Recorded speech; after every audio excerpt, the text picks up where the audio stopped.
What up, everybody? The Raising Kanan Season 4 Episode 5 trailer shows Jukebox at a diner with Mara, and Jukebox is telling Mara that she didn't kill anybody.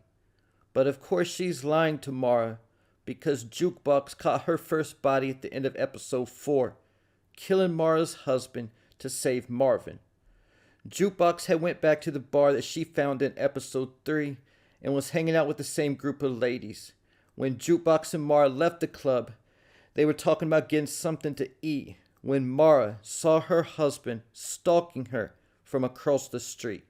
Because of that, Mara turned Jukebox in the opposite direction and tried to get away from her husband, only for him to knock Jukebox to the ground and grab Mara to take her with him.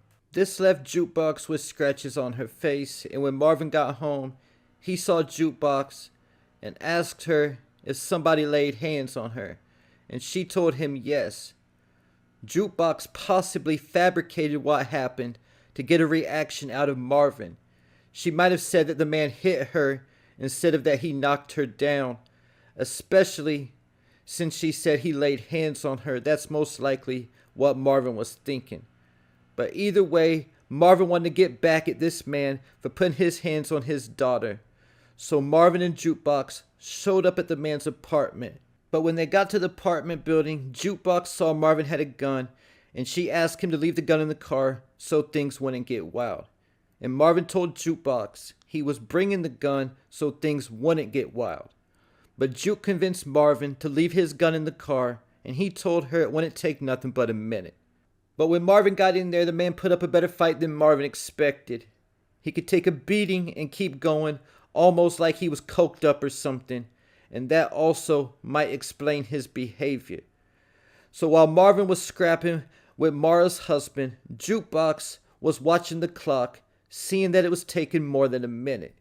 This is because after Marvin finished beating down Mara's husband, he turned his back on him and walked away.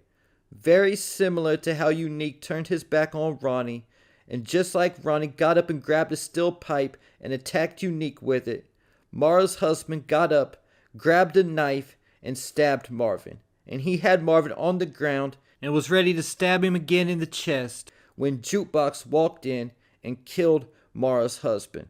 Then as Jukebox and Marvin were riding off, Jukebox had a look on her face like she caught a high or an adrenaline rush from killing that man. This is very similar to the look Marvin had on his face after killing Sal Baselli. And as they were riding off, OG Kanan the narrator was talking about looking in the mirror and one day not even recognizing yourself. But there's some people who look in the mirror and like what they see, thinking all that death looks good on them. And he said those are the type of people you have to fear the most. This also goes back to what he said at the end of Episode 2 concerning how killers are born. Then looking at Jukebox's reaction after her first kill compared to Kanan after his first kill. When Kanan and D-Wiz shot Buck 20, whether it was Kanan's bullet or D-Wiz's bullet who hit Buck 20, Kanan was completely shook, even walking up to Buck 20 and standing over him, to the point Buck 20 was able to grab him and got blood all over Kanan's shirt. And it took Famous yelling from around the corner that the cops were coming for Kanan to realize he needed to get up and run. And even when Kanan shot Detective Howard, he was still shook about that 3 months later. Compared to Jukebox, who was practically unbothered, when Marvin asked her if she was okay, she told him to go. As Jukebox has been a victim for most of her life up until this point, she might see killing as her way to obtain power and control as she becomes a cold-blooded serial killer. Getting me to what I believe will be Jukebox's next kill, and I think that will be her friend Mara, because the fact she is a loose end. Like I started the video talking about, Jukebox was telling Mara that she didn't kill anybody. This is most likely as Mara is confronting Jukebox about what happened after she finds out that her husband was killed.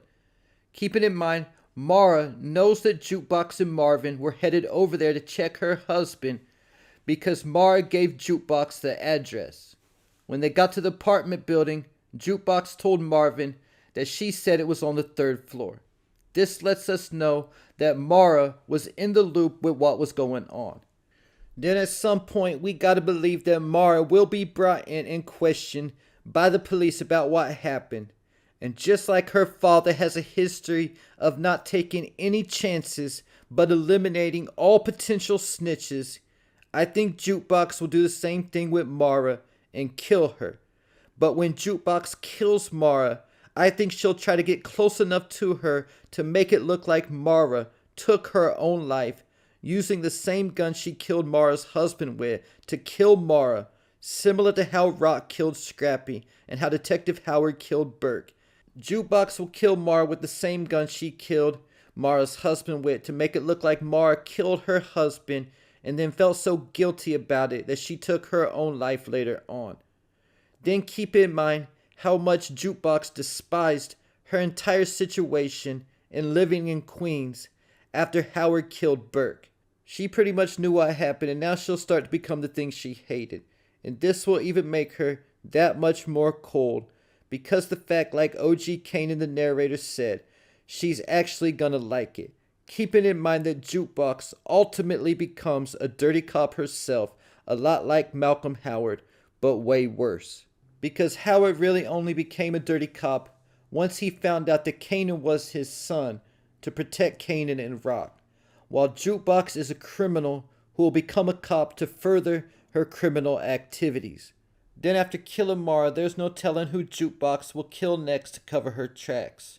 Like OG Kanan the narrator once said, "You know how you throw something in the water and it sends out those waves all over. That's how this game is. Do one thing and the shit spreads. You start all those waves and they go into places that you can't reach.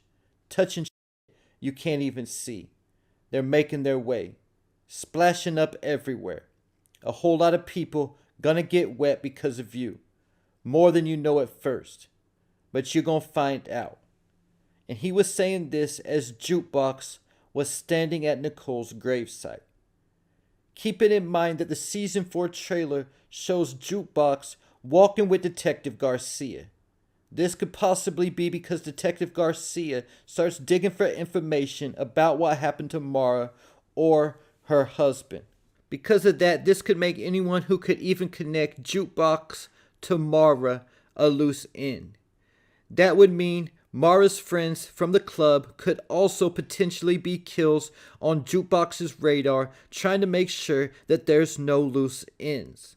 And something else to keep in mind, if Jukebox does kill Mara, is did Mara and her husband have any children that they would be leaving behind as an orphan? And there you have it. Leave your thoughts, theories, and predictions in the comments.